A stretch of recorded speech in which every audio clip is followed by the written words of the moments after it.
think there was a lot of limitations in our old collision system. It was very good, but it didn't allow us to do some things that were quite difficult. So a lot of times in FIFA 11, you'd get a situation where maybe two players are running into one another, and because there's a lot of contacts between those two players, with the old system we had to pick one contact, which meant that we'd get a collision animation that did a great job of showing you that there was a collision, something happened, but maybe didn't take into account every little detail.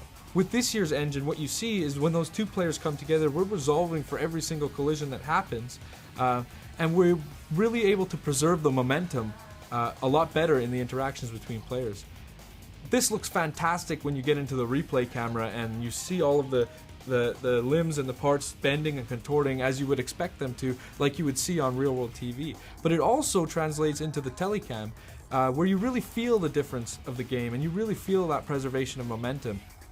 Another benefit that we get is we resolve a lot of our clipping issues in the game this year. In last year's system, we didn't actually account for arm collisions at all, and you couldn't really tell in the telecam, but if you went into replay, you would notice that arms could sometimes clip through a shoulder or clip through a back of your opponents. Well, this year we're resolving every single collision on every single limb of the players when they interact, and the results are quite astounding. One, you don't actually get the level of clipping that you got in last year's game, but two, you get tons of variety.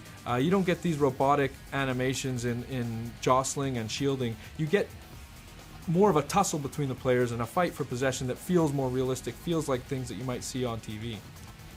To illustrate the point about the variety we get, I want to talk about contextual dribble turns. And what this is using the left stick, you could beat a player last year by maybe taking just a 45-degree dribble turn.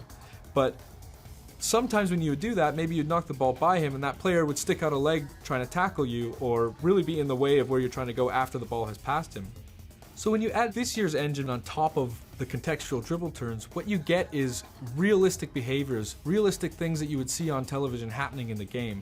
Like for instance, a player knocking the ball by a defender, he sticks out a leg to tackle and the dribbler tries to jump out of the way, but he gets caught and he goes down. But the way he's trying to jump out of the tackle and the way that his legs bend because he's been caught, it creates another level of variety that we just wouldn't have had in the game last year. Further to that, what you can see now is sometimes a dribbler will knock the ball by a defender using one of these dribble turns, jump out of the way and gets caught, but just slightly, so he takes a small knock. And what you get is a little bit more of resilience from the player to take those small knocks and able to continue on and go after the ball.